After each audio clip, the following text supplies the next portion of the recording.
인터넷 투자 정보, 유튜브, 종목 토론방, 넘쳐나는 투자 정보. 대체 어떤 정보를 봐야 하지? 재테크존, 당신을 위한 투자 정보가 한 곳에. SPS 비즈 재테크존에선 실시간 투자 정보도 볼 수 있지. 1:1 종목 상담도 가능하지. 기업 탐방 리포트도 보여주지. 심지어 무료. 함께 가요 수익 꽃길로 재테크존과 함께. 검색창에 재테크존을 검색하세요.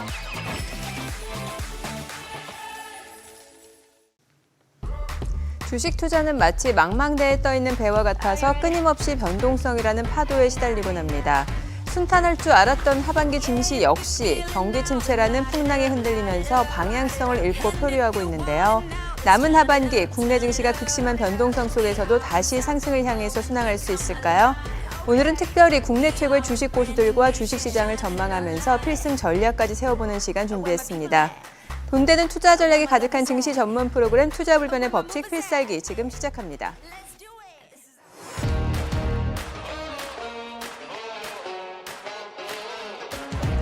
예측할 수 없는 혼돈의 주식시장, 이분들의 노하우가 더욱 절실해지는데요. 김영구, 김호영, 김태훈, 신현우 대표와 함께합니다. 남은 하반기 증시 향방은 물론 핵심 전략까지 꼼꼼하게 세워보도록 하겠습니다. 올해도 이제 3개월 남짓만을 남겨두고 있죠. 연초만 해도 3,000피, 1,000스닥에 대한 꿈에 부풀었는데 지금은 연중 가장 낮은 수준으로 하락했습니다. 극심한 변동성으로 수익보다는 손실을 기록한 분들이 많으실 것 같은데 전문가들에게도 쉽지 않은 장세였을 것 같은데 어떠셨나요? 맞습니다. 지금 시장 굉장히 어렵고요. 사실 각계전투 장세인데 재료주, 실적주, 테마주 이런 쪽 아니면 뭐 수익 반열에 오르기도 힘든 그런 상황이라고 보시면 맞겠고 제가 3,000개 종목들을 전부 다 분석을 해봤는데요. 수면 아래로 가라앉아 있는 종목들이 한 2,500개 정도 됩니다. 그러니까 결국은 올라가서 지금 패턴을 만들고 있는 종목들도 굉장히 적다라는 얘기죠. 그러니까 그만큼 투자들은 수익도 없고 손실만 쌓이고 있는 그런 상황이라고 보면 됩니다. 정확히 8월 23일인데요. 8월 23일부터 외국인들이 폭풍 매도를 하면서 그전까지 가능성이 좀 있었던 그런 시장에서 완전히 경기 침체에 대한 그 내용들이 나오면서 또 AI 반도체 정점론이 나오면서 엔비디아가 흔들리고 테슬라 흔들리고 뭐 이런 빅3 종목들이 흔들리면서 주가 지수를 좀 끌어내렸던 것이 문제입니다. 그래서 8월 5일 날 사실 저점 수준까지 확 떨어졌거든요. 지금 우리 8월 5일 찍고 반등 주는 척 하다가 다시 떨어져 갖고 지금 그 수준에 와 있는데 제가 준비한 이 차트를 보시면 지금 그 주봉 추세인데요. 코스피 주봉 추세가 상승 추세대로 그대로 타고는 있지만 지금 있는 위치가 추세 지지선에 딱 걸려 있어요. 오늘 반등은 줬지만 결국은 반등을 주다가 떨어지는 그 상황이 만들어질 수도 있기 때문에 이 추세 지지선을 지키느냐 마느냐가 아주 그냥 생사의 고비에 있다라고 보여지고요.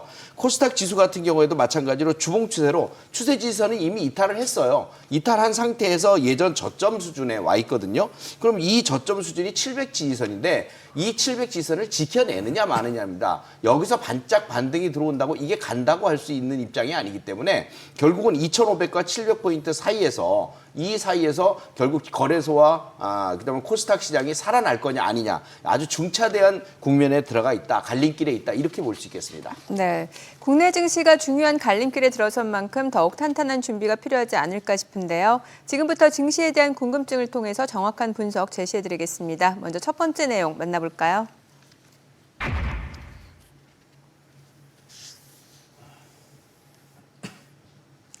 네, 역시 시장 방향성이 가장 궁금할 것 같은데요. 미국의 경기 둔화 우려와 금리 인하 기대감이 뒤섞이면서 남은 하반기 증시 방향성 예측이 쉽지 않은데 앞으로 지지부진한 박스권 장세가 이어질까요? 아니면 바닥을 딛고 반등장이 펼쳐지게 될까요?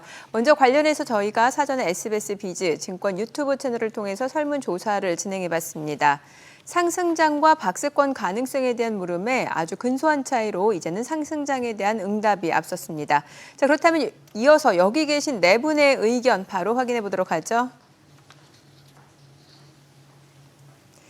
지금 보니까 전반적으로 박스권 장세를 전망해 주시는 분들이 많은 것 같은데 김호영 대표님 박스권 내에서 제한적인 상승이 이뤄질 것이다 이런 내용인가요? 그렇습니다. 그러니까 박스권 내에서의 상승장이 네. 나온다라는 얘기가 되겠는데 그 얘기는 지금 이제 박스 하단부를 지지를 하고 있다. 뭐 그렇게 보시면 될 것 같은데요. 이 박스 상단, 그러니까 코스피 지수 기준으로 박스 상단까지 상승을 하려면 지금부터 20%가 넘게 상승을 해야 됩니다. 코스피 지수 올해 고점 자리인데 여기가 이제 고점 자리니까 박스권 상단으로 둬야겠죠. 코스피 지수가 올해 추세적인 상승을 보이긴 했지만 그래도 박스권 상단을 약간 돌파한 다음에 다시 밀리고 하는 과정을 반복했기 때문에 추세는 상승 추세에 있지만 여전한 박스권 장세에 있다라고 보셔야 되겠고 최근에는 많은 조정을 보였기 때문에 이 박스 하단을 지지를 받는다면 반등이 나올 것이다. 지금 충분히 그런 분위기는 형성이 되고 있다라고 볼 수 있겠습니다. 향후에 이제 연준의 금리 경로가 어떻게 어느 폭으로 몇 회나 더 금리를 인하할 것인가가 중요한 변수가 될 것 같은데 만약에 여기서 좀 제동이 걸리는 악재가 좀 출몰을 한다고 해도요. 박스 하단부는 2,400으로 봐야 되는데 이 2,400포인트를 이탈할 수는 있을 겁니다. 근데 만약에 이 선이 이탈이 된다면 여기서는 공격적인 저가 매수세가 유입이 될 것으로 생각이 되고요. 그렇게 된다면 다시 박스권 안으로 회귀해서 박스권 장세가 지속될 것으로 예상됩니다. 네, 신현호 대표님도 지금 박스권 의견을 주셨는데 그러면은 뭔가 시장에 영향을 미칠 주요 변수들 좀 체크해 볼까요? 네, 박스권을 일단 제시를 좀 해드렸는데요. 일단 시장 방향을 예측하기 전에 하반기 주요 이슈들의 결과를 좀 지켜볼 필요성이 좀 있을 것 같습니다. 첫 번째 금리 인하 부분인데요. 고금리 시장 환경에서 금리 인하기로 접어드는 주식시장입니다. 올해 2, 3회 정도 금리 인하가 예정되어 있는데요. CPI가 예상치만큼 나오기는 했습니다만 코어 CPI는 여전히 높은 수준을 유지하고 있는 점을 봤을 때는 B컵보다는 점진적인 인하로 진행될 가능성이 있습니다.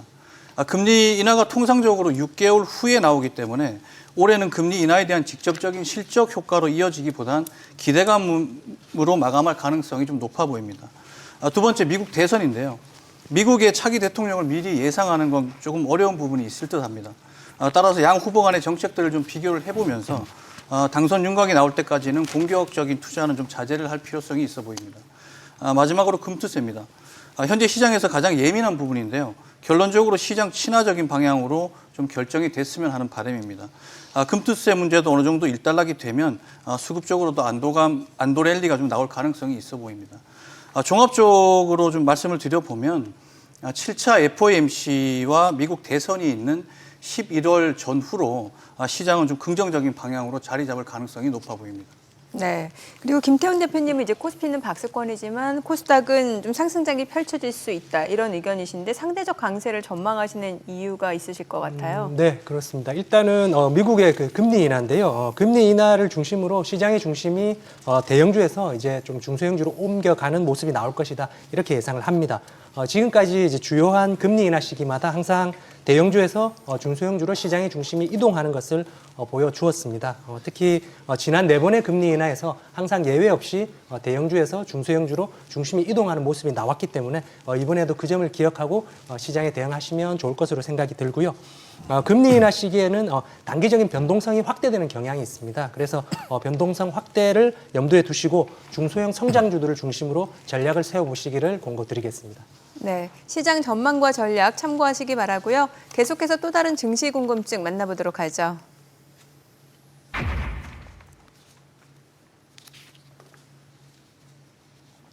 하반기 뚜렷한 주도주가 부재한 상황에서 금리 인하 수혜주 중심으로 훈풍이 불었습니다. 특히 바이오주와 2차 전지주가 대표 수혜주로 부각받으면서 주목을 받았는데요. 그렇다면 남은 하반기 바이오주와 2차 전지주 가운데 어느 쪽이 더 강한 상승 탄력을 보여줄지 여기서 네 분의 투자 의견 바로 확인해 보죠. 지금 보니까 과반수 이상 이제 바이오를 선택해 주셨는데 바이오주의 상승세 남은 하반기 좀 계속 이어질 수 있다고 보시는 거예요? 네, 바이오 2차 전지 함께 보셔야 네. 되는데요. 일단 바이오 쪽은 이번 급등 이후에 조정이 좀 들어왔죠. 여전히 패턴이 살아있는 종목들이 많고요. 또 기회도 올 것입니다. 이 바이오 쪽에 대한 그 지속적인 흐름 자체가 좋아질 거고 또 이게 금리 인하가 결국은 이 바이오 쪽을 밀어줄 수 있는 가능성이 굉장히 높아집니다.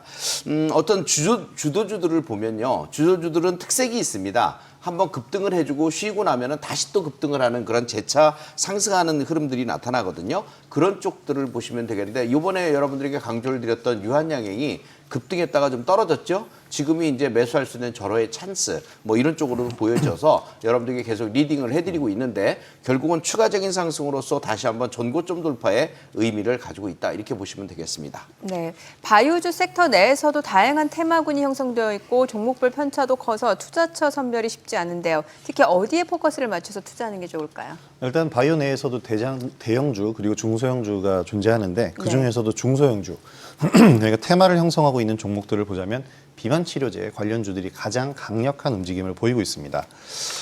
지금 비만 치료제 관련주는 바이오 업계에서 새로운 황금알을 낳는 거위다라고 평가를 받고 있는데 지난달에는 뭐 글로벌 대표 기업인 일라이릴리가 비만 치료제 제파운드를 절반 이하 가격에 출시를 하기도 했고요. 이런 호재가 지속이 되고 있으면서 일반 사람들의 수요가 계속해서 증가를 하고 있는 그런 상황입니다. 이런 수요가 계속해서 확대되면서 한 섹터에서 다 성장한 기업보다는 지금처럼 비만 치료제가 어떻게 보면 지금 개화하고 있는 그런 시기이기 때문에 성장을 한창 이제 시작을 할 수 있는 그런 기업들에 좀 더 포커스를 맞춰야 된다라고 생각을 합니다. 이 개별 바이오주에서 최근 가장 강한 흐름을 보였던 종목들을 보면 우리 시장에서도 역시 비만 치료제 관련주들을 빼놓을 수가 없는데 관심 있게 보고 있는 종목들이 SLS 바이오라든지 D&D 파마텍, 블루엠텍 등이 하반기 내내 계속해서 관심을 가질 필요가 있다고 봅니다. 네, 신현우 대표님도 바이오주 선택해 주셨는데 투자 포인트 좀 짚어주세요. 네, 바이오주들은 이미 좀 많이 올라간 종목들이 존재를 하고 있는데요. 네. 그렇다 하더라도 이번 9월에 조정을 받는 종목들 위주로는 저가 매수를 하셔도 무방하다고 생각하고 있습니다. 항상 말씀드렸던 종목들 위주로 리가캠, 유한양행 등이 있는데요. 항암 쪽의 대표 기업들도 있겠지만 그런 기업들과 같이 협업을 하는 항체 기업들도 관심을 좀 가져보시는 게 좋을 듯 합니다. 특히 관심 있게 보는 회사는 에이프릴 바이오인데요. 에이프릴 바이오는 상장 2년 만에 기술료 수입으로 흑자 전환을 한 기업입니다. 그만큼 재무적으로 안정화되어 있는 기업이고요. 증자 가능성도 없습니다. 현재까지 1조 3천억의 기술 수출 이력도 가지고 있고요. 물질이 아닌 플랫폼 자체를 기술 이전하는 계획도 향후에 지금 가지고 있습니다. 그렇기 때문에 성장 잠재력도 굉장히 크다고 볼 수 있습니다. 그 외에 ABL 바이오라든지 또는 Y 바이오로직스 등과 같은 종목들도 유심히 보시면 좋으실 것 같습니다. 네, 지금 이제 김태훈 대표님은 홀로 네. 2차 전지주 선택해 주셨는데 이유가 궁금해지네요. 네, 일단은 바이오도 저도 좋다고 생각을 합니다. 하지만 이제 둘 중에서 딱 하나를 꼽으라고 하면 저는 2차 전지를 조금 앞쪽에 세우고 싶습니다. 그 이유는 2차 전지는 일단은 전방 산업 업황 회복 그리고 이제 낙폭과대 기대감을 들 수가 있겠는데요. 제약바이오는 그동안에 강세를 조금 지속했습니다. 그래서 상승폭이 어느 정도 굉장히 나왔기 때문에 이제는 조금 상승 피로감이 나올 수 있는 구간이다 이렇게 보여지고요. 2차 전지 같은 경우에는 그동안 하락폭을 생각해 보면 최근에 주봉 월봉상 이제 곧 박스권을 돌파하면서 조금 올라왔지만 아직은 상승 여력이 더 많이 남아 있다 이렇게 보여집니다. 일단 미국 대선 토론 이후에 해리스가 강세를 보여주고 있고 그리고 리튬 가격이 안정세를 보여주고 있기 때문에 이 또한 2차 전지 반등 흐름에 유리한 조건이 아닐까 이렇게 생각이 들고요. 특히 대장주 셀업체인 LG 에너지 솔루션과 그리고 삼성 SDI를 조금 눈여겨보시면 좋을 것 같습니다. 가장 전방에서 상승 랠리를 이끌어갈 것으로 보이고요. LG 에너지 솔루션과 삼성 SDI가 실제로도 가장 큰 폭의 상승률을 보이고 있고 가는 종목이 더 가는 현상이 나올 것이다 이렇게 생각합니다. 네, 바이오와 2차 전지 섹터 분석 잘 들어봤습니다. 계속해서 또 다른 증시 궁금증 만나보도록 하죠.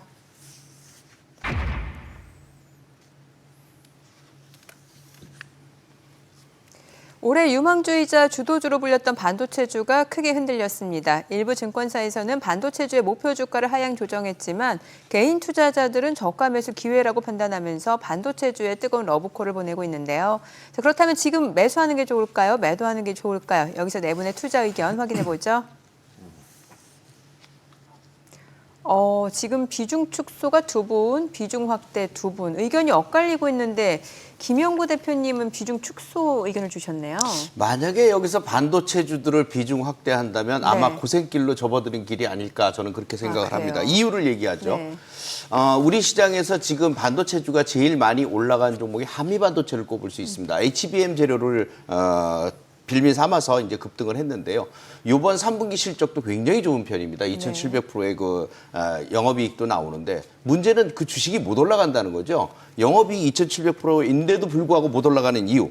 이미 2만 원짜리가 20만 원까지 10배 튀기를 했습니다. 그 고점을 20만 원을 찍어갖고 지금 내려오고 있는 입장인데요. 불과 찍은 고점이 6월입니다. 6월부터 지금 9월이 됐는데 3개월 동안 떨어진 게 반토막이 떨어졌어요.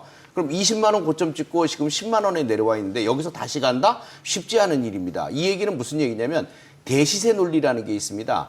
2만 원짜리가 20만 원 갈 때 10배가 올랐기 때문에 그 고점을 찍고 내려올 때는 1년 6개월을 쉬어야 된다는 겁니다. 그럼 지금부터 다시 상승을 해서 올라간다? 쉽지 않은 일입니다. 아무리 실적이 좋아도 못 올라갑니다. 이미 그 재료, 실적 재료를 이미 주가에 다 반영을 시켰기 때문입니다. 선반영이 됐기 때문에 못 올라간다는 것이고 여기서 반등 줘야 반등 줄 때마다 팔고 나와야지 되는 것이 정상이고 못 팔면 결국은 끌려서 간다고 생각을 하면 됩니다. 그래서 끌려가다가 한 1년쯤 뒤에나 상승전환시라고 한번 나오지 않을까 이렇게 예상이 됩니다. 네, 김태훈 대표님도 반도체주에 대해서 좀 보수적인 의견을 주신 것 같은데 당분간 좀 주도주로 복귀 힘들다라고 보시나 봐요? 네, 그렇습니다. 아무래도 좀 모자란 수급이 발목을 잡지 않을까 이렇게 생각이 드는데요. 특히 반도체 업종은 시총 규모가 크기 때문에 수급이 모자란 상태에서 주도주로 나서기는 조금 힘들지 않을까 이렇게 생각이 듭니다. 최근에 이제 제약바이오라든지 2차 전지 그리고 조선, 화장품, 수출 주도주, 호실적 업종들이 시장의 주도주로 중심에서 자리를 하고 있기 때문에 당분간은 조금 더 인내가 필요하지 않나 이렇게 생각합니다. 네. 반면에 이제 김호영 신현호 대표님은 비중 확대 의견을 제시해 주셨는데 지금 접근해도 괜찮다라고 보시는 거예요? 그러니까 지금 접근을 해야 된다라고 생각을 하는 지금 겁니다. 해야 된다. 왜냐하면 어떤 주식이든 상승이 있으면 하락이 있고 반도체주들은 상반기 유망주이자 주도주로서 제 역할들을 충분히 하면서 매도 기회를 충분히 줬습니다. 아까 김영우 대표님이 말씀하신 것처럼 실적에 대한 선반영이 좀 과했다라고 볼 수가 있는데 그런 부분들은 말씀해 주신 것처럼 2달 만에 40%가 하락을 하면서 과도한 낙폭이 나왔습니다. 이러한 과도한 낙폭은 앞으로 SK하이닉스를 대표적으로 얘기해 볼 때 SK하이닉스가 이번 3분기 실적도 분명한 어닝 서프라이즈를 기록을 합니다. 물론 시장 컨센서스가 너무 높기 때문에 시장에서는 지금 실망적인 시각으로 보고 있지만 분명한 것은 실적은 계속 성장을 하고 있다는 겁니다. 그런데 이제 상반기 그 실적에 대한 선반영으로 고가를 찍고 그 다음에 바로 40% 이상, 지금 거의 50% 가까운 조정을 받았는데요.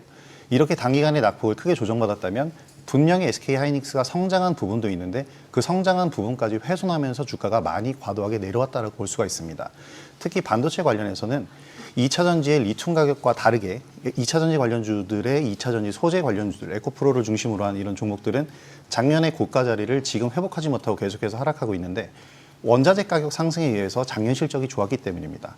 하지만 반도체 관련주들은 AI의 성장성을 토대로 지금 발전을 하고 있는데 앞으로 HBM 시장도 점점 더 커지면서 더 발전되어 있는 반도체들이 나오게 됩니다. 그럼 앞으로는 다품종 소량 생산 맞춤형 커스터마이징으로 커스터마이징 시대로 가기 때문에 객단가가 더 높아지고 실적은 더욱더 성장을 하게 됩니다. 이런 측면에서 본다면 지금과 같은 낙폭, 사실 24만 원 SK하이닉스가 고가를 찍었을 때 조정받는 건 당연했는데 20만 원 이하까지 떨어졌다고 한다면 여기서부터는 과대 낙폭 신호로 잡아봐야 되겠고요. 개인 투자자의 매매 포지션으로 볼 때 이 시점을 잡기가 굉장히 어려운데 이번 엔비디아 실적 발표 이후에 주가가 하락한 부분, 이 부분이 바로 어떤 일종의 트리거를 줬다라고 생각이 됩니다. 그렇기 때문에 지금은 주가 하락과 함께 만족할 만큼 조정을 받고 있고 바닥 다지기를 충분히 끝낸 다음 재차 상승을 충분히 준비할 토대를 만들고 있다고 보입니다. 네, 반도체 대장주 이제 삼성전자 얘기도 좀 해봐야 될 것 같은데 13만 원까지도 갈 수 있다는 전망이 있었는데 지금 보니까 증권사에서 오히려 목표 주가 하향 조정했단 말이죠. 지금 사도 되는 거예요? 네, 8, 9월을 굉장히 힘들게 보내고 있는 삼성전자인데요. 개별적인 이슈도 일부 좀 포함이 돼 있어 보입니다. 이번 하락을 수급적으로 먼저 보면 9월 들어서 외국인과 기관의 폭탄 매도가 좀 시작됐다고 볼 수 있는데요. 현재까지 기관에서 1조 원대의 매도를 보였고 외국인들은 5조 원대의 매도를 기록을 하고 있습니다. 그만큼 체력이 굉장히 많이 약해진 상황입니다. 최근 HBM 8단의 4분기 납품 소식이라는 긍정적인 뉴스도 전해졌습니다만 3분기 컨센서스의 20%의 하향과 글로벌 사업 분야의 인력 감축이라는 악재들이 좀 강하게 반영되는 그런 모습을 좀 보이고 있습니다. 7만 전자를 좀 지켜줄 수 지켜줄 거라고 좀 믿고 있었는데요. 지금은 사실 5만 전자까지도 좀 걱정을 해야 되는 그런 상황입니다. 가격적으로 본다면 당연히 지금 매수권대라고 보고 있습니다. 3분기 컨센서스는 하향이 되는 모습이지만 여전히 올해 실적은 견조할 거라고 보고 있기 때문에 현재 구간에서 6만 원 중반대만 잘 지지력을 보여준다면 매수 관점으로 보시는 것도 좋을 것 같습니다. 네. 더 많은 실시간 투자 정보가 필요하시다면 검색창에 SBS 비즈의 재테크존, 크존을 검색하세요.